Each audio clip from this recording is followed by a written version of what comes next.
Welcome to another episode of Jay Helps the VA. In our last episode, we were covering the Mission Act and many of its different facets. Today, we're going to, instead of, I had made mention in my last episode, I was going to do claims, but we're going to save that for, I guess, Mission Act Part 5. It turns out that there's quite an extensive amount of just the claims and the billing. So today's topic is going to be focused on copays. So any veteran that is using community care is going to be using the VA health system, and so that they're going to probably have a copay. So I'd like to cover this topic. I won't be too long-winded, but this is important information for folks that are trying to find out if they have monies to pay while using community care claims like the Mission Act. So copays, enrolled veterans will be assessed copayments for care or services, including urgent care, based on their eligibility and on the income that they have on file with the Veterans Health Administration. So when you enroll in that VA healthcare system, to be able to use either the VMAC or you're going to be using that Mission Act claim, that's what we're talking about today, the Mission Act claim, then you have to be signed up for the Veterans Healthcare System. So you can always check your eligibility for the VA healthcare benefits online at the Healthcare Benefits Explorer tool. Now, if you're not technologically inclined and don't have access to the internet, then you would have to call your local Veterans Area Regional Office or VA Medical Center, speak to a Veterans Services officer, and then they could go over the fine points of your eligibility based on your, if there's a disability or what other contingencies that we're looking at. So it's called Health Benefits Explorer, and it's on the internet. If you probably put in Health Benefits Explorer and then put probably /VA, it's more than likely going to populate in Google. So it'll be there if you need to be able to verify that eligibility coverage for yourself. Now, something to also consider with these copays, it's a fee schedule. So being that it's a fee schedule, then it's going to have a price tag. So that's essentially what we're going to be talking about, are those copays, or we're going to be assessing those kinds of fees that they assign for different kinds of care. So we're going to go over the 5 main ones that they're talking about, and then just a broad brush overview of those copay fees, okay? So the first one is going to be urgent care. Now, with any of these types of care, there's tiers or levels of priority, okay? So who's probably the worst off or whatever the case may be. So it goes as follows. For urgent care, we have a veteran priority group. So there's veteran priority groups 1 through 5, 6, and then 7 through 8. So for veteran priority groups 1 through 5, the first 3 visits for urgent care, there's $0 per calendar year. So $0 per 3 events, okay? 4th event and beyond, we'll have a $30 per copay, probably due at the time of the visit. So that'll be the urgent care. This is going to be the same for Veterans Group Priority 6, and then it's obviously going to have another criteria. So it's going to be if related to condition that is covered by the specialty authority. So whatever type of specialty urgent care you're trying to get, it's still going to have to be related to that. It can't just be willy-nilly, I want to just have whatever done on the whim. So Veterans Group 7 and 8, it's going to be the same. And so it's $30 per visit for, first 3 visits are 0. And then that 4th visit is going to be $30 per.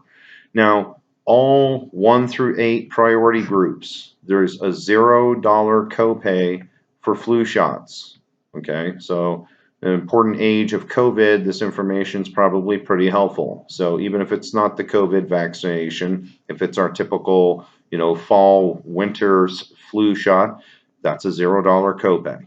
So there's that. That covers our urgent care topic for copays under the Mission Act. So this is Mission Act Part 4. And this is J Helps the VA. So I always like to kind of re-encapsulate what we're doing here. What we're trying to do here, our mandate is to connect the dots for veterans that can't seem to get their answers through veteran services officers, veteran outreach officers, or other folks.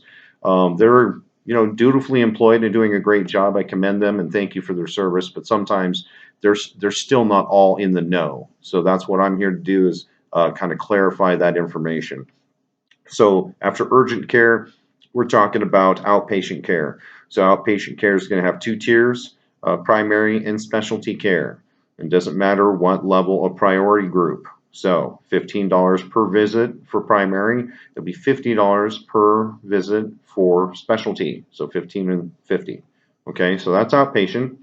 Then we have inpatient care. So it doesn't really go through priority groups 1 through 6. It's really kind of touching base on priority groups 7 and 8. So 1 through 6, they might not have a fee, or it could be income based. You would have to check with that facility and whoever is trying to expedite that inpatient care.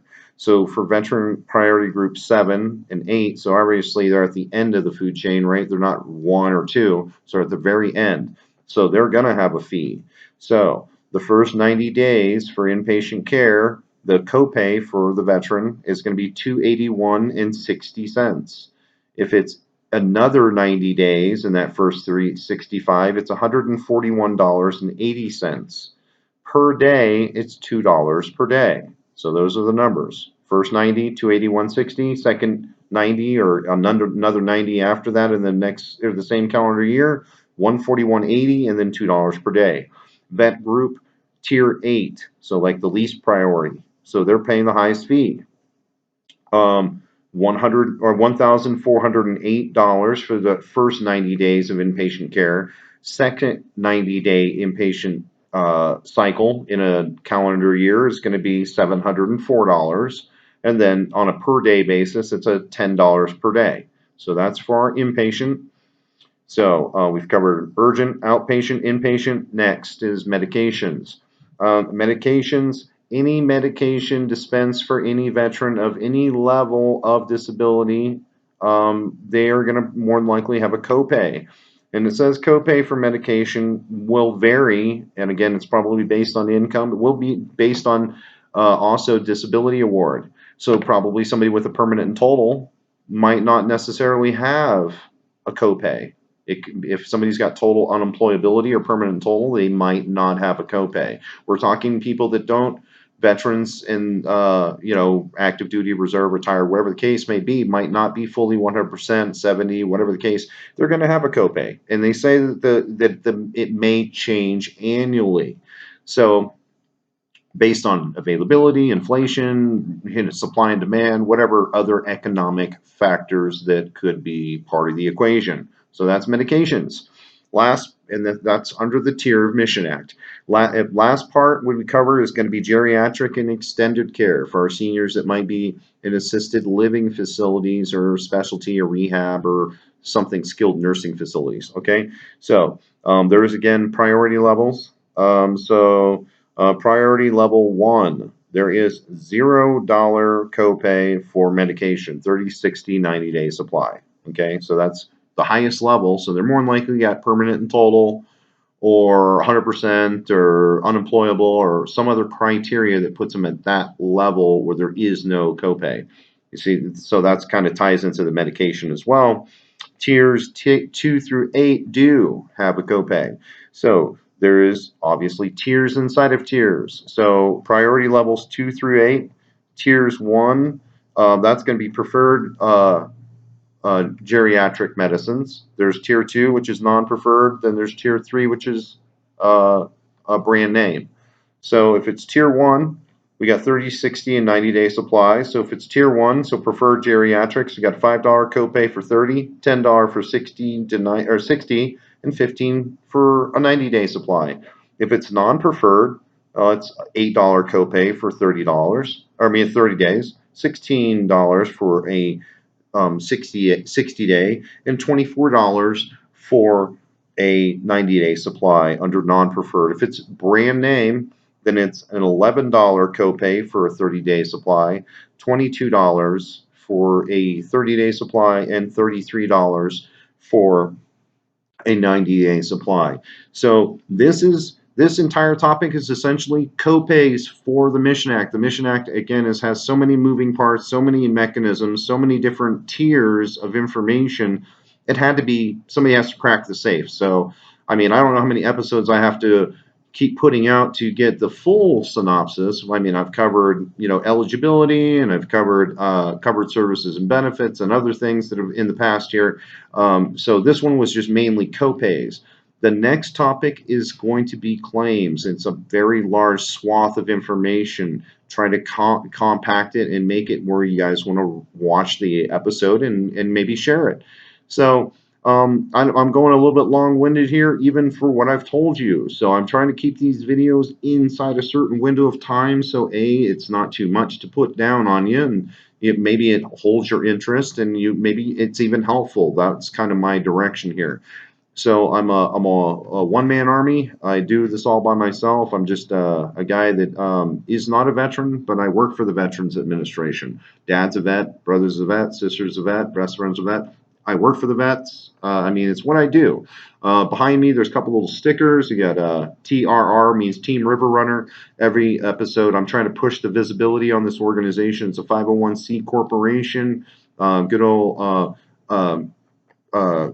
organization is based out of DC. It's got 60 chapters in the 50 states. So it's helping veterans heal through water sports. So if they've got they're missing a limb, or they're suffering from PTSD, or there's another ailment that is making their lives not manageable, this is a way for them to engage with other veterans, get some camaraderie, get some exercise, get some out of doors abilities. And they cover like rafting, stand-up paddling, kayaking. That's what I do. I'm a kayaker. So great organization. I always put in the body of on my little explanation for these videos that there is their link to teamriverrunner.org. And as well as my correspondence. If you want to post a question, I got my first question this week. I'm going to have to do a whole video on that one, because, boy, it was a long email response to this young lady, and she only asked me a couple of questions, but it was a lot of information to convey. So that was about her child's eligibility. And I mean, I'm going to be covering these bases too. So it's not just the vets, it's their wives, it's kids, it's caregivers. It's the whole 9 yards underneath one umbrella here. So Jay Helps the VA. Like, subscribe, hit the notifications. The more veterans that see this information, the more lives I can help. That's my mission here. I'm not trying to seek any glory here. It's just all about getting and giving back, serving those who served, their families, their wives, their caregivers, and their children. Jay Helps the VA. Stay tuned next week. We're going to have another episode. It will have to be concerning claims. I promised it was going to be, this week was going to be claims. The copays was pretty important, pretty instrumental in the whole explanation of how this works, so you understand how these community claims are being used. So once again, I'm Jay. Jay Helps the VA. God bless our veterans. Thanks for watching this video. If you like what I do, please get the word out there. I want to help more people. So God bless you all for watching. God bless the United States of America.